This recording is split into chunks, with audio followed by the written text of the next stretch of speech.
بسم اللہ الرحمن الرحیم نحمدہ ونصلی علی رسولہ الکریم اما بعد السلام علیکم ورحمۃ اللہ وبرکاتہ۔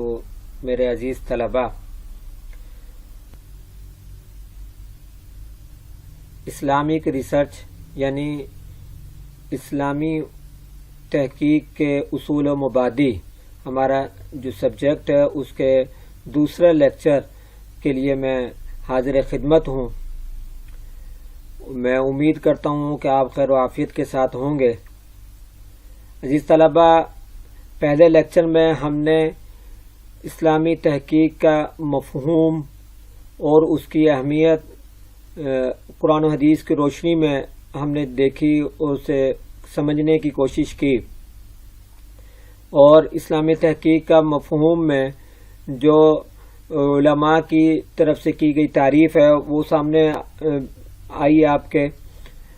تو اب اپنا سلسلہ وہیں سے شروع کرتا ہوں جہاں پہلے لیکچر کا سلسلہ ختم ہوا تھا۔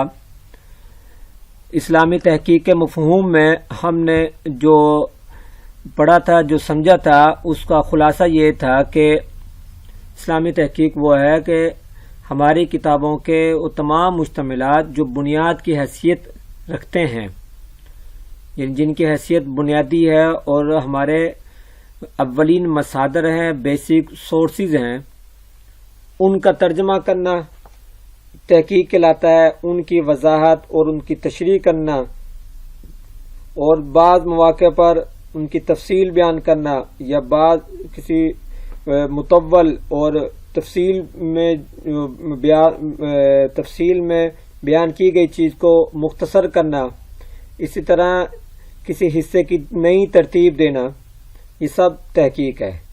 اس کے علاوہ عوام کو کوئی درپیش مسائل ہوں، جیسے نئے مسائل سامنے آئے، ان کا حل نکالنا اور اس کے متعلق ہدایت و رہنمائی جاری کرنا، اور خاص طور پر قرآن و حدیث کی نصوص کے تناظر میں اور اسلامی روح اور مزاج کے تناظر میں یہ کام کرنا، اس کا نام ہے اسلامی تحقیق۔ اس کے بارے میں تفصیل سے آپ پچھلے لیکچر میں سن چکے ہیں، میں سلسلے کو اس کے ساتھ جوڑنا چاہ رہا تھا۔ اب آگے چلتے ہیں۔ آج کا ہمارا جو ٹاپک ہے، جو موضوع ہے، وہ ہے اسلامی تحقیق کے مقاصد۔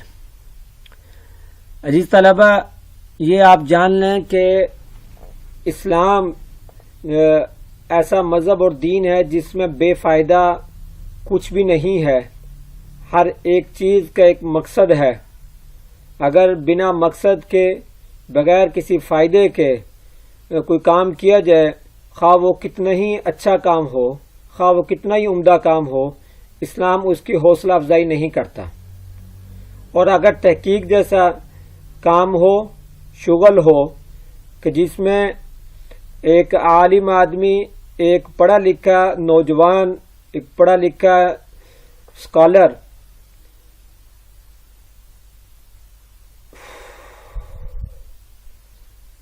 پڑھا لکھا عالم نہیں،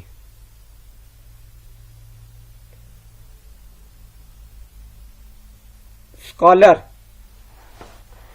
وہ ایسا کام کرے جو بے فائدہ ہو، جس کا کوئی خاص مقصد نہ ہو، تو اسلام اس کی حوصلہ افزائی نہیں کرتا۔ چنانچہ اس تناظر میں ہم دیکھتے ہیں کہ اسلامی تحقیق کے مقاصد کیا ہیں۔ اسلامی تحقیق کے مقاصد ہیں انسانی فلاح و بہبود۔ اگر کہا جائے کہ اسلامی تحقیق کے مقاصد ایک جملے میں ادا کرو، تو میں یہ سمجھتا ہوں کہ وہ جملہ ہوگا انسانی فلاح و بہبود کے لیے کام کرنا، محنت کرنا، کوشش کرنا، انسانیت کو فائدہ پہنچانا۔ ہر وہ کام جس سے انسانیت کو فائدہ پہنچے، لازمی طور پر مسلمانوں کو بھی فائدہ پہنچے گا، وہ کام اسلام اس کی حوصلہ افزائی بھی کرے گا، اسے خوش آئند سمجھے گا، اور وہی حقیقی معنوں میں اسلامی تحقیق کے مقاصد ہیں۔ ہم اس جملے کی مزید وضاحت بھی کر لیتے ہیں۔ فلاح و بہبود یعنی انسانوں کے لیے کس طرح سے ہو سکتی ہے؟ وہ ہو سکتی ہے کہ مفید معلومات کا حصول، ایسی معلومات خود بھی حاصل کرنا اور عوام کے لیے بھی پیش کرنا جو مفید ہو، جس سے فائدہ حاصل ہو۔ اسی طرح یقینی علم تک رسائی، یعنی حقیقت کو نمایاں کرنا، ان دونوں میں سے کچھ بھی کہہ سکتے ہیں کہ یقینی علم تک رسائی مطلب یہ ہے کہ حقیقتاً اللہ تعالیٰ کے ہاں مقصود کیا ہے، مطلوب کیا ہے، ہم سے تقاضا کیا ہے، اس تک پہنچنا، اسے سمجھنا، یہ تحقیق کے مقاصد ہیں۔ مثال کے طور پر قرآن کریم کی کوئی آیت ہے جس میں اللہ تعالیٰ نے کوئی اصول بیان کیا یا کوئی حکم دیا ہے، اس کا اصل منشا کیا ہے، منشا الہی کیا ہے، اسے معلوم کرنا، یہ ہے یقینی علم۔ یہ تحقیق کے مقاصد ہیں۔ اسی طرح جدید پیش آمدہ مسائل کا حل، جیسے کل بھی میں نے عرض کیا تھا کہ جو نئے مسائل سامنے آتے ہیں، ہر گزرتے دن کے ساتھ نئے دور کے نئے مسائل ہوتے ہیں، تو اسلام کے تناظر میں اس کا حل نکالنا یہ تحقیق ہے۔ اسی طرح تصحیح، جیسے پچھلے لیکچر میں بتایا تھا کہ صحت کی تحقیق یہ سب سے اہم ترین چیز ہے، اسی کو میں آگے لے کے چلوں گا، اسی کی وضاحت کروں گا کہ تصحیح، کہ ہر بات میں صحیح کیا ہے اس کی تحقیق کرنا، یہ تحقیق کے مقاصد ہے۔ اور یہ تصحیح کئی طریقے سے، کئی انداز کی ہو سکتی ہے۔ مثلا کچھ غلط فہمی ہے، کوئی اسلام کی تعلیمات کو، اسلام کے اصول کو غلط سمجھ بیٹھا ہے، تو اس غلط فہمی کو دور کرنا۔ اسی طرح کوئی غلط نظریہ بنا بیٹھا ہے اور اس غلط نظریے پر پھر آگے چل کر اپنے معاملات کو سر انجام دے رہا ہے، اسے اس کے سامنے صحیح بات کو رکھنا۔ اسی طرح جو باطل عقائد ہیں، یعنی جو غیر مسلم کے عقائد ہیں، ان باطل عقائد کا رد کرنا اور اس کی جگہ پر جو صحیح عقائد ہیں ان کو پیش کرنا اور ان کو ثابت کرنا، جیسے کہ مخاصمہ اور مباحثہ میں ہوتا ہے، یہ بھی تحقیق ہے۔ پھر معدوم شے کو ایجاد کرنا، جیسے کہ ہم یہ سمجھتے ہیں کہ سائنسدان ایجاد کرتا ہے اور ریسرچر ان کو کہتے ہیں ریسرچ، یہ اگرچہ تحقیق کا انتہائی درجہ ہے، آخری درجہ ہے۔ تحقیق کے جو درجات ہیں جو شروع ہوتے ہیں، یعنی تصحیح سے شروع ہوتے ہیں، یقینی علم کی رسائی سے شروع ہو سکتے ہیں، مفید معلومات، یعنی ان میں سے کسی سے بھی شروع ہوتے ہیں، لیکن اس کا انتہائی درجہ وہ ہے کہ معدوم شے کو ایجاد کرنا، یہ بھی تحقیق ہے۔ اس کے علاوہ ترتیب دینا، کچھ متفرق چیزیں ہیں ان کو ایک جگہ پر جمع کرنا، ان کو ترتیب سے پیش کرنا، کوئی چیز پہلے سے مرتب شدہ ہے ان کو کسی اور انداز سے نئی ترتیب دینا، اس قسم کا جو بھی علمی کام ہوگا یہ تحقیق کہلائے گا۔ ترجمہ کرنا، تراجم بھی تحقیق کا حصہ ہے۔ مثلا کچھ علوم ہیں جو دوسری زبانوں میں ہے، لیکن آپ سمجھتے ہیں کہ وہ مفید ہو سکتے ہیں ہماری عوام کے لیے، ہمارے اہل علم کے لیے، ہمارے لیے، تو ان کو اردو زبان میں یا کسی دوسری زبان میں ترجمہ کر دیا جائے تاکہ اس کا استفادہ عام ہو سکے، یہ بھی تحقیق ہوگا۔ اسی طرح کوئی چیز ناقص ہے، آپ سمجھتے ہیں کہ یہ اس میں نقص ہے، اس کو مکمل کرنے کی ضرورت ہے، اس میں وضاحت کی ضرورت ہے، اس میں شرح کی ضرورت ہے، اور اس پر علمی کام سر انجام دیا جاتا ہے، یہ بھی تحقیق ہے۔ یہ تحقیق بھی ہے اور یہی تحقیق کے مقاصد ہیں، یعنی یہ کام تحقیق کے طور پر ہونے چاہیے، تحقیق کے طور پر یہ کام ہونے چاہیے۔ اور اس کے ساتھ ساتھ عزیز طلبہ یہ بھی ذہن میں رکھیں، جو کلیہ ہے اسلامی تحقیق کا، وہ کیا ہے کہ تحقیق مفید ہو اور با مقصد ہو، تحقیق مفید ہو اور با مقصد ہو،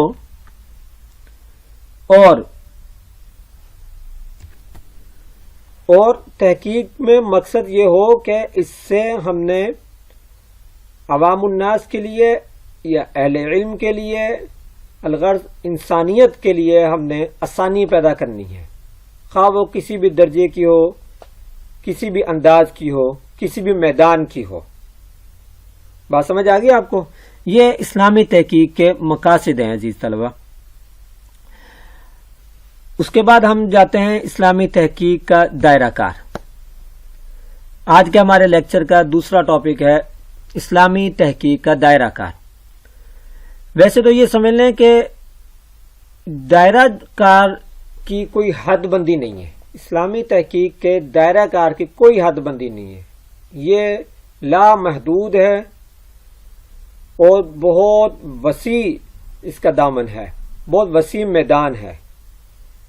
اسلام چونکہ زندگی کے ہر شعبے کے متعلق دستور العمل رکھتا ہے، تو زندگی کے ہر شعبے کے متعلق تحقیق کی ضرورت ہوگی، اور وہاں اسلام تحقیق کا تقاضا کرے گا اور مطالبہ بھی کرے گا۔ لہذا اسلامی تحقیق کا دائرہ کار حقیقتاً تو ایسا ہے کہ اس کو دائرہ کار کوئی محدود ہے ہی نہیں، وہ وسیع ہے، کیونکہ انسانیت کے لیے تحقیق کرنی ہے اور اس کی کوئی حد نہیں ہے، ٹھیک ہے۔ لیکن یہ بات ذہن میں رہے، جیسے کہ وہ پچھلے ٹاپک میں بات کی گئی کہ مقصد کیا ہے اور کرنا کیا ہے، وہ یہی ہے کہ شریعت اسلامیہ کو امت کے لیے قابل فہم بنانا، یہ اس کا دائرہ کار ہو۔ یہ کچھ دائرہ کار جو یہاں ذکر کیے ہوئے ہیں، یہ وہ ہیں جو اولین ترجیح ہونی چاہیے، اولین ترجیح ہونی چاہیے، کیونکہ ایسی کوئی تحقیق ہو رہی ہے فرض کریں جس کا انسانیت کو فائدہ نہیں ہے اور عوام کو فائدہ نہیں ہے، یوں سمجھ لو کہ ذاتی زندگی میں فائدہ ہے، ذاتی طور پر اس ریسرچر کو، محقق کو فائدہ ہو رہا ہے، یا وہ کوئی خاص فائدے کی چیز نہیں ہے، تو ایسی جو تحقیق ہوگی وہ اسلامی تحقیق کے دائرے میں نہیں آتی، نہیں اور نہ آنی چاہیے۔ تو اولین ترجیح کیا ہوگی کہ شریعت اسلامیہ کو امت کے لیے قابل فہم بنانا۔ اسی طرح قرآن و حدیث کی آسان تر تشریح، کہ جس سے عوام قرآن و حدیث کے تعلیمات پر عمل کر سکے، یعنی ان کو قرآن و حدیث کی تعلیمات پر عمل کرنے میں آسانی ہو۔ حلال و حرام اور جائز و ناجائز کو واضح کرنا، وہ عوام کو پتہ ہو کہ یہ چیز حلال ہے، یہ حرام ہے، یہ جائز ہے، یہ ناجائز ہے۔ اسلامی اخلاقیات کی ترویج۔ اسلام آپ جانتے ہیں کہ صرف عبادات اور عقائد کا نام تو نہیں ہے، وہ تو 5 چیزوں کے مجموعے کا نام ہے، کہ جس میں عبادات اور عقائد کے علاوہ اخلاقیات بھی آتی ہیں، معاشرت بھی آتی ہے، معاملات بھی آتی ہیں۔ تو یہ حلال و حرام اور جائز و ناجائز یہ معاشرت اور معاملات کے متعلقہ ہیں۔ اسی طرح آگے آ رہا ہے نئے پیش آمدہ مسائل کا حل نکالنا اور ان کا حکم بیان کرنا، یہ بھی معاملات کے متعلقہ ہیں اور معاشرت کے متعلقہ ہیں، کہ ہماری زندگی میں رہن سہن میں جو مسائل پیدا ہو رہے ہیں ان کا حل، اور اسی طرح اسلامی اخلاقیات بھی اسی کا حصہ ہے۔ تو اس کی ترویج کرنا، یہ واضح کرنا کہ ہر معاملے میں اسلامی اخلاقی تقاضا کیا ہے۔ ایک تو یہ ہے نا کہ اسلام کا حلال حرام کا تصور کیا ہے، ایک یہ ہے کہ اسلامی اخلاق کیا ہے، جیسا کہ حدیث شریف میں ہے التمس الجار قبل شراء الدار، کہ گھر خریدنے سے پہلے آپ پڑوسی تلاش کرو۔ مطلب اس حدیث مبارکہ کا یہ ہے کہ پڑوسیوں کو دیکھنا چاہیے، ہمسایوں کو دیکھنا چاہیے وہ کیسے ہیں، جہاں اچھے لوگ رہ رہے ہوں وہاں گھر لینا چاہیے، یہ حدیث شریف کا مفہوم ہے، جہاں اچھے لوگ رہ رہے ہوں وہاں گھر لینا چاہیے۔ اب یہ جو حکم ہے حدیث میں جو بیان ہوا ہے، یہ حلال و حرام اور جائز و ناجائز کے متعلقہ نہیں ہے، یہ اخلاقیات کے متعلقہ ہے، یہ اخلاقیات کے متعلق ہے۔ فرض کرو آپ بنا سوچے سمجھے کہیں پر بھی جا کے گھر لے رہے ہو تو کوئی ایسا مسئلہ نہیں ہے، آپ گناہ گار نہیں ہوگے، لیکن یہاں گھر لینے میں اخلاقی تقاضا کیا ہے؟ اسلام نے وہ حدیث شریف میں بتایا کہ آپ پہلے ایسا علاقہ دیکھیں جو جس طرح کے آپ ہو اس قسم کے وہاں کا رہن سہن ہو، وہاں کے لوگوں کا۔ ایک دیندار طبقہ ہے تو اسے چاہیے کہ ایسی جگہ پر گھر لے جہاں پر ارد گرد کا ماحول دینداری والا ہو، یہ اس قسم کی باقی آپ بات سمجھ گئے۔ یہ اسلامی اخلاقیات ہیں۔ اسی طریقے سے فرض کریں کہ آپ کسی جگہ پر جاب کر رہے ہیں اور آپ اپنی ڈیوٹی سر انجام دے رہے ہیں جو وقت طے ہے اس وقت سے لے کر اتنے وقت تک، لیکن اس کے اندر آپ نے لوگوں کے ساتھ ملنا جلنا، تعلق داری کیسے رکھنی ہے، آپ نے خندہ پیشانی سے پیش آنا ہے، آپ نے کسی کو کوئی تکلیف نہیں پہنچانی اپنی زبان سے، اپنے ہاتھ سے، اور اسی طریقے سے آپ کی وجہ سے کوئی کسی کو تنگی نہ ہو. یہ جو وہاں کے یہ اخلاقیات ہیں اسلام اس کا بھی تقاضا کرتا ہے. تو ہر جگہ کے لیے بھی اسلام کا اخلاق کا مکمل تصور موجود ہے، اس کی ترویج، یہ بھی اسلامی تحقیق کا دائرہ کار ہے. تو عزیز طلبہ یہ اسلامی تحقیق کا دائرہ کار ہے، لیکن یہ ذہن میں رہے کہ صرف یہی نہیں ہے تحقیق کا دائرہ کار، یہ لامحدود ہے. اس کے بعد ہم آ جاتے ہیں اسلامی تحقیق کے طریقہ کار کی طرف. طریقہ کار کیا ہو، اسلامی تحقیق کا طریقہ کار کیا ہو. سب سے پہلی بات یہ ہے کہ تحقیق مفید ہو اور با مقصد ہو، اور کثرت کی بجائے معیار پر توجہ ہو. یہ نہ ہو کہ research paper, research article, research work اس نے 10 کر لیے، 10 لکھ لیے، لیکن کام کے ایک بھی نہیں ہے. اس کی جگہ پر 2 لکھے ہوں لیکن وہ کارآمد ہو، مفید ہو، لوگوں کو نئی معلومات دے رہی ہوں، نئے رجحان پیدا کر رہی ہو، وہ زیادہ بہتر ہے. تحقیق واضح اور سادہ الفاظ میں ہو. عزیز طلبہ یہ بات ذہن میں رکھیں کہ جو تحقیقی عمل ہے اس کے کچھ تقاضے ہیں. ان تقاضوں میں یہ ہے کہ یہاں پر آپ کی علمیت نہیں جھاڑنی، آپ نے یہاں آپ نے خود نمائی نہیں کرنی. خود نمائی، اپنی علمیت اور اس قسم کے باقی معاملات، ریاکاری جیسے یہ وہ سب کچھ یہ نہیں چلنا. اس لیے کہتے ہیں تحقیق واضح ہو، سادہ الفاظ میں ہو، کہ آپ ایسے مشکل الفاظ استعمال کریں آپ تو یہ سمجھ رہے ہو کہ میں اپنی علمیت جھاڑ رہا ہوں، اور جو قاری ہو یعنی پڑھنے والا ہو اور اسے وہ الفاظ سمجھ ہی نہ ہے، چنانچہ وہ یا تو آپ کی تحقیق سے استفادہ ہی نہیں کر سکے گا یا یہ کہ چھوڑ دے گا، کہ پڑھے گا ہی نہیں آپ کا ریسرچ ورک، تحقیقی کام. اور واضح ہو، مبہم انداز میں نہ ہو. یہ نہ ہو کہ کچھ سمجھ نہ آ رہی ہو کہ وہ کہنا کیا چاہ رہے ہیں، یا یہ بھی نہ سمجھ آ رہی ہو کہ یہ کس جانب ان کا رجحان ہے. آپ اپنی تحقیقی عمل کے دوران جس نتیجے پہ پہنچے ہیں اس نتیجے کو واضح انداز میں بیان کریں، واضح الفاظ میں بیان کریں، اور جرت کے ساتھ. مطلب یہ نہ ہو کہ آپ یہ سمجھیں کہ پتہ نہیں کل مجھے مسائل کا سامنا کیا ہوگا. اگر آپ نے نیک نیتی کے ساتھ، اخلاص کے ساتھ، محنت کے ساتھ تحقیق کی ہے، اور اس تحقیق کا جو حقیقتاً نتیجہ آپ کے سامنے آیا آپ اسی کو بیان کریں. غلط بیانی یا اس کو چھپانا، اس کی بالکل اجازت نہیں ہوتی. تحقیق کا طریقہ کار میں بھی بہت ساری چیزیں شامل ہیں، کچھ میں آپ کے سامنے رکھ رہا ہوں کیونکہ یہاں پر اختصار کا جو پہلو ہے وہ بھی مد نظر رکھنا ہے. اس کے علاوہ یہ ہے کہ تحقیق میں اصل مصدر کو بنیاد بنایا جائے. یہ بات ضروری ہے کہ جب آپ نے تحقیق کرنی ہے تو تحقیق میں جو بنیاد ہے جہاں سے آپ استفادہ کر رہے ہیں،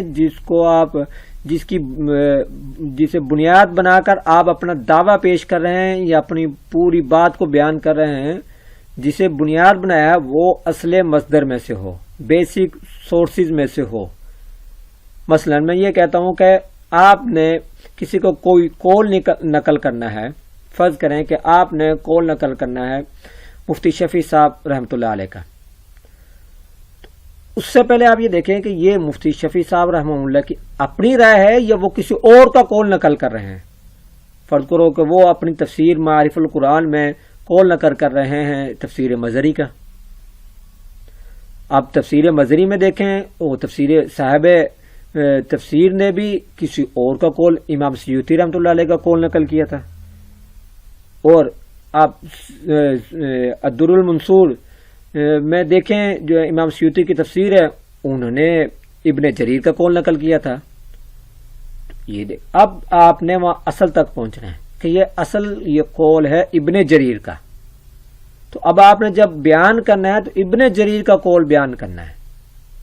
اور کیونکہ یہ بات میں نے اس لیے بتائی کیونکہ جب ایک بات 5-10 افراد سے منتقل ہو کر آگے تک پہنچتی ہے تو اس میں الفاظ کا فرق آ جاتا ہے، اسی لیے اس کے اصل مصدر تک پہنچو، وہاں جو الفاظ ہیں وہ الفاظ معیار ہیں، انہیں بنیاد بنایا جائے اور حوالہ بھی انہی کا دیا جائے۔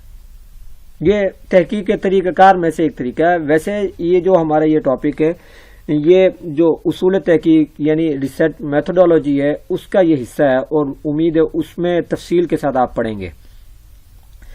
میں چونکہ مختصراً بیان کر رہا ہوں، اسی سلسلے میں تحقیق کے طریقہ کار میں محقق کے کچھ اوصاف بھی آپ کے سامنے رکھ دیتا ہوں کہ محقق کے اوصاف میں سے سب سے پہلا وصف جو ہونا چاہیے اس میں وہ ہے کہ محقق اپنی تحقیق شروع کرنے سے پہلے خالی الذہن ہو، وہ کسی ایک جانب جھکا ہوا نہ ہو۔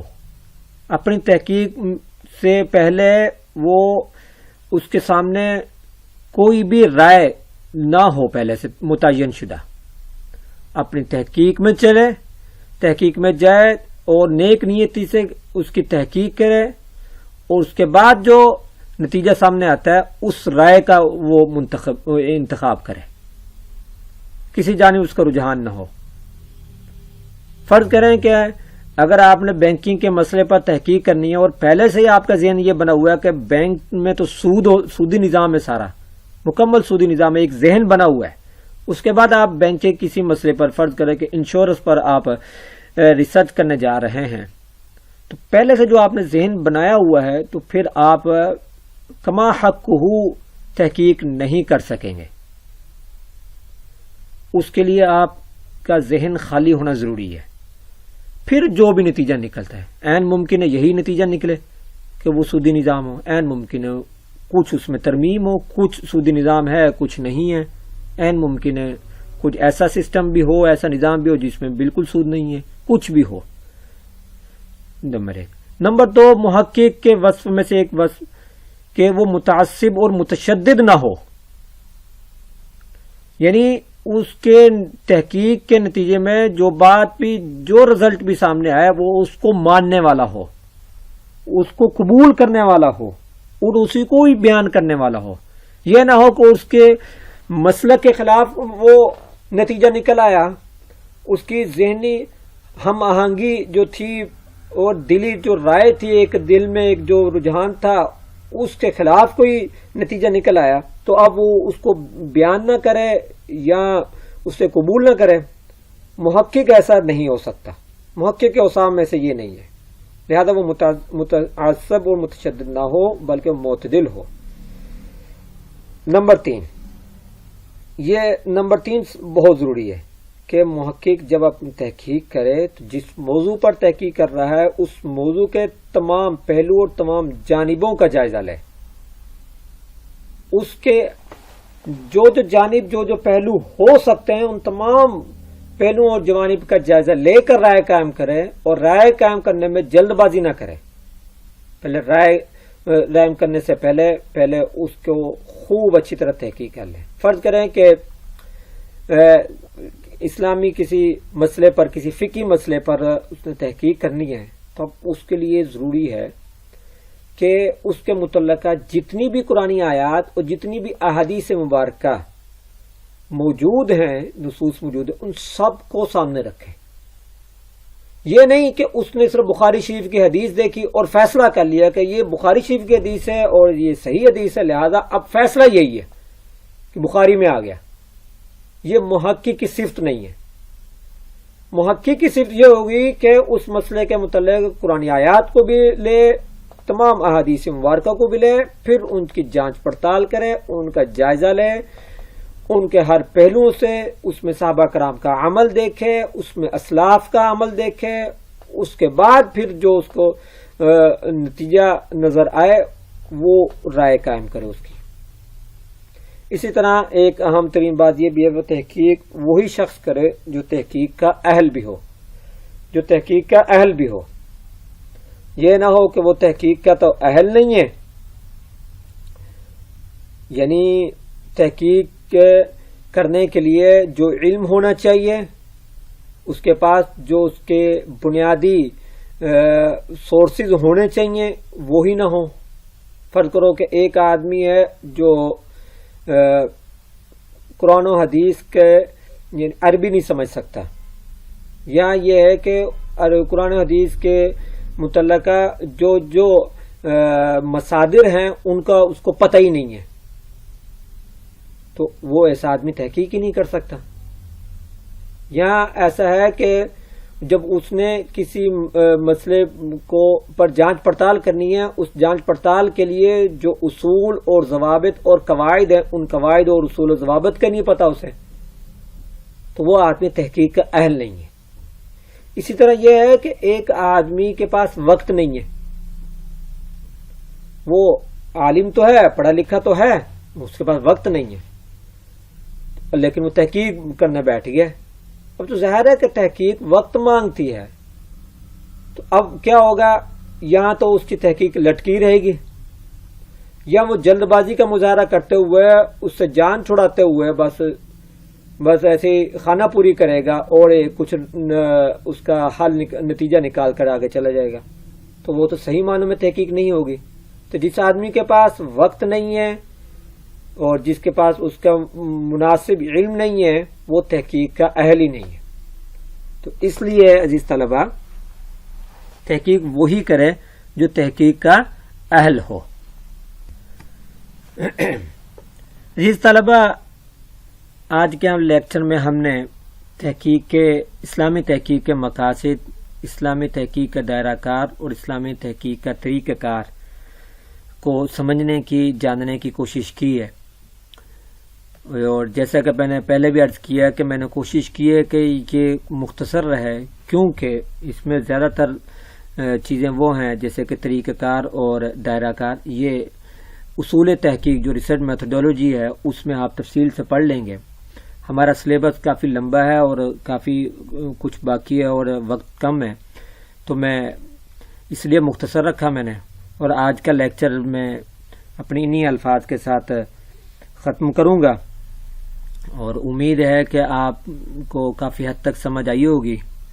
اللہ تعالی ہم سب کا حامی و ناصر ہو۔ جزاک اللہ خیر۔ السلام علیکم ورحمۃ اللہ وبرکاتہ۔